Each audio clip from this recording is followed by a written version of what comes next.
Hey Data Buddies! Welcome to the first part of our beginner series on learning data analysis using Excel. Today we are starting from the very beginning. How to structure your data, understand rows and columns, and do your first simple analysis. Let's get right into it. Open up a new Excel sheet and let's create a sample dataset together. In column A, type in customer name.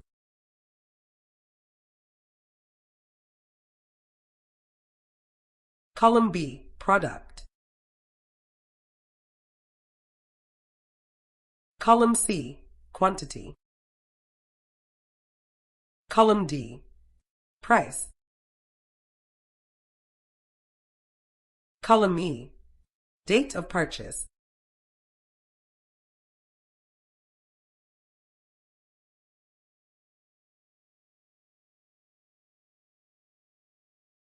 I usually like to use underscores in my naming system. It's not compulsory, it just makes the work easier and you get used to it when we start learning SQL.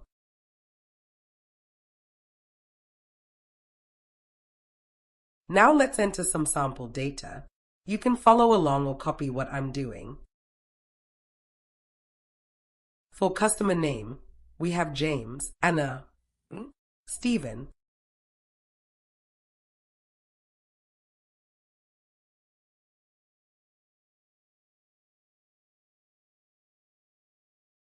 Amina, Grace, and for products, we have laptop, headphones, mouse, keyboard, and monitor.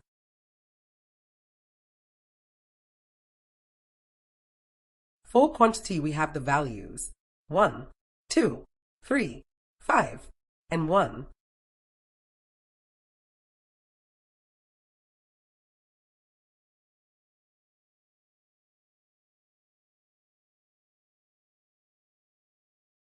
For price, we have 5,000.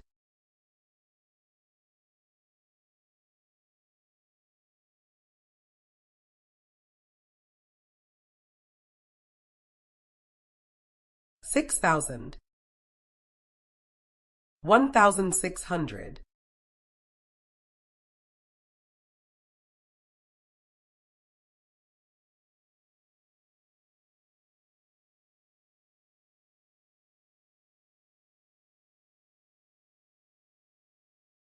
And 6,800.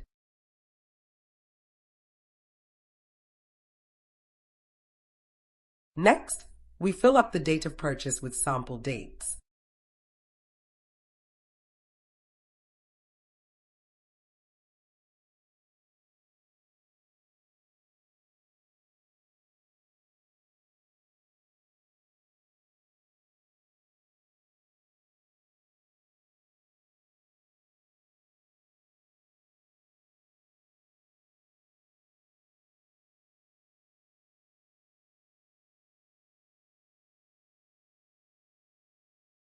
Now that we've entered our data, let's turn our data into a table by pressing the Control key plus T on our keyboard.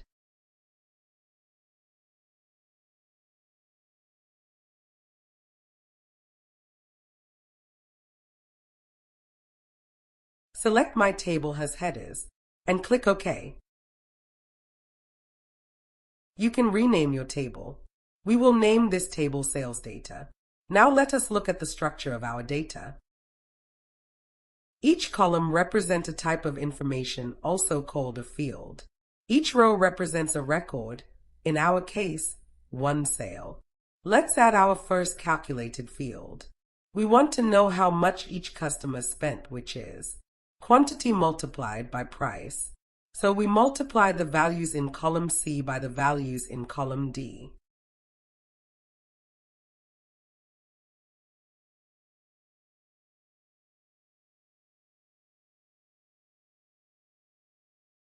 Create a new data in column F.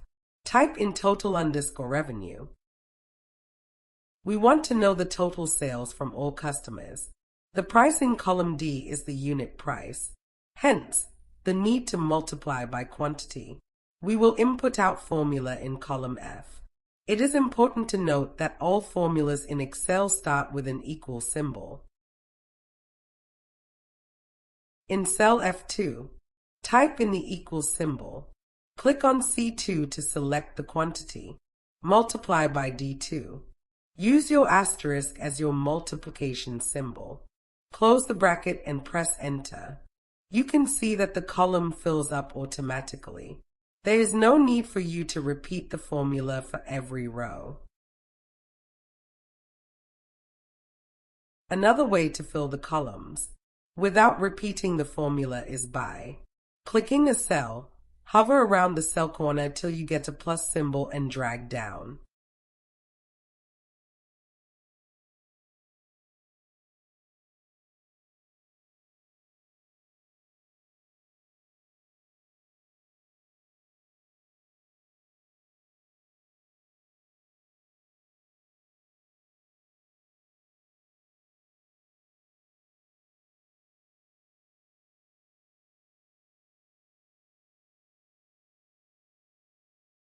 Now, let us check out data type. We want to be sure that our price is in currency format and our date is in date format. Go to the Numbers tab and click on Currency. You can increase or decrease the decimals as you like.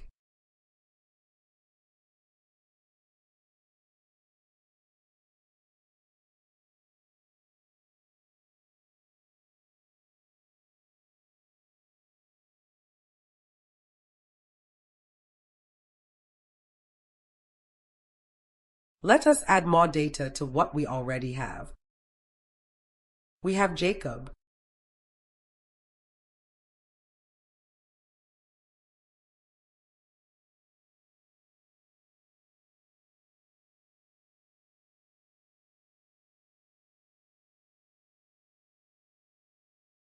Mousebed,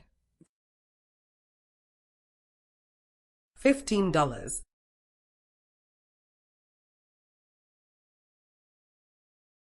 You can see that the total sales was populated automatically. Let's add a date.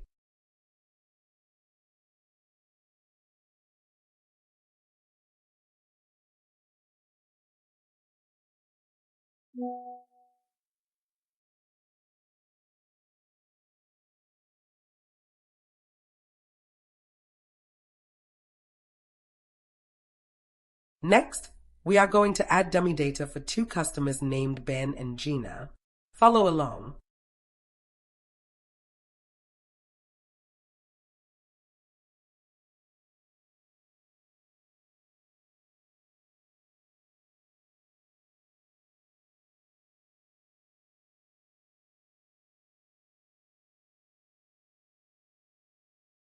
So let's delete the data for Ben. We are looking at how to handle blank rows, most especially when dealing with data having millions of records.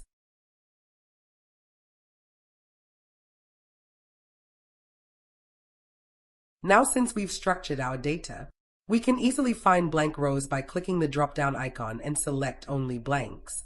Then we can delete blank rows.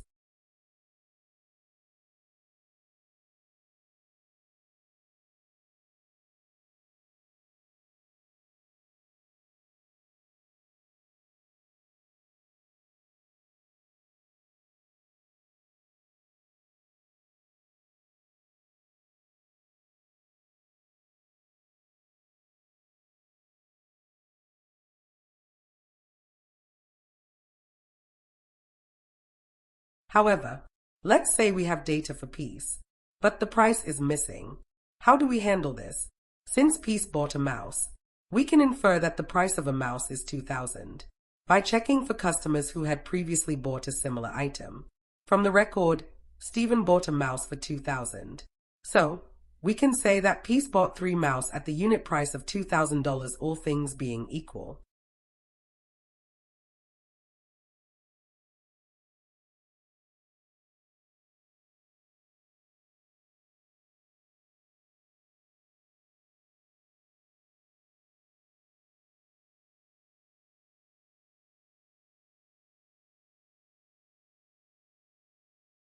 To know the total sales from all customers, click on the cell below Total Sales column F10, for example, and type in the formula equals sum F2 ratio F9, or you can just highlight the entire column.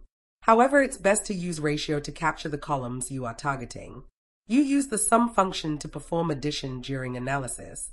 Our total revenue is $53,830.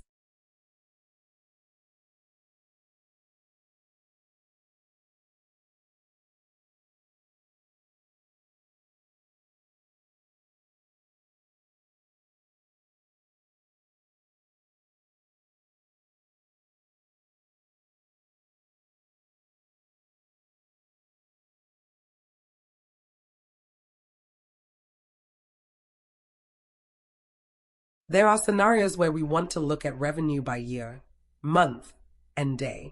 Here we use the text function. Create new columns for year, month, and day. To populate the year column, use the equal symbol, enter the text function. Open bracket and select E2, which contains the date. Add a comma, open quote 4YS, close quote, and press enter.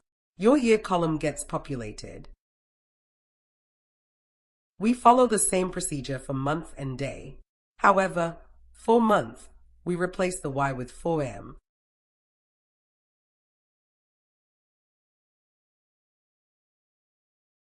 You can see that we have our month names in full. If you prefer to abbreviate the months of the year, use 3M instead of 4. You can see that we now have the abridged version.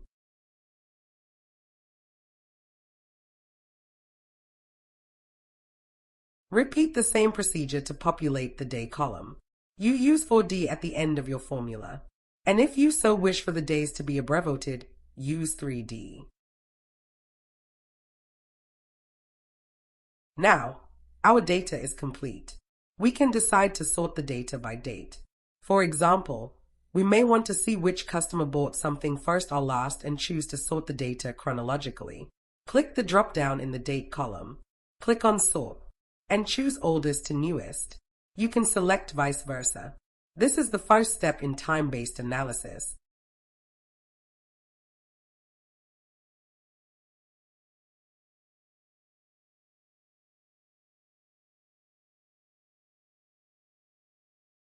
Now, we want to look at sales below 2,000 and sales above 2,000 to see which sales are performing well.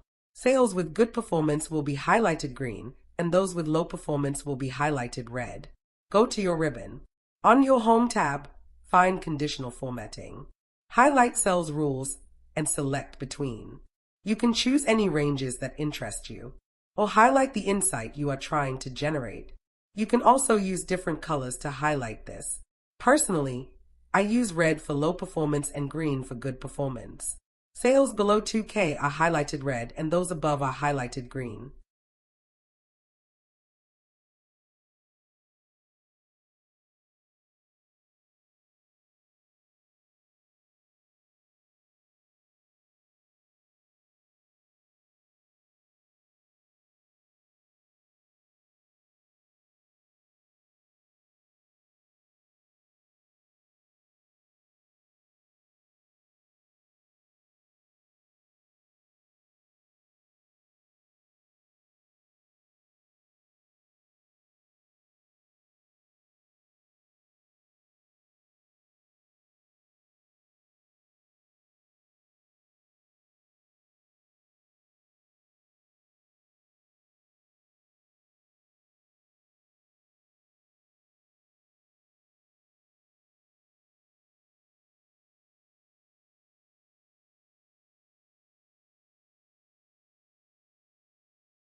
You can play around with these just to get a hang of it.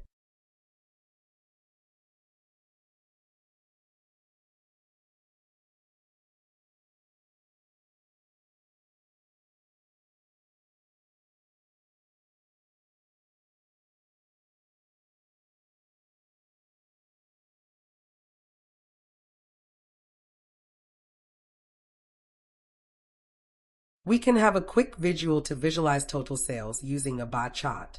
Select the columns you want to look at.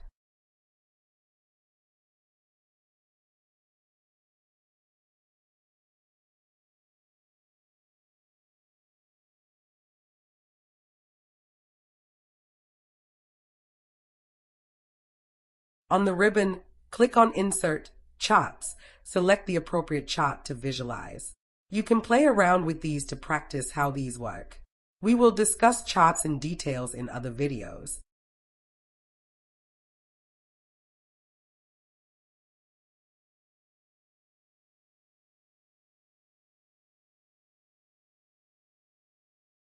We learned how to structure our data, do basic cleanup, transform data, sum, sort by date, and create a simple chart.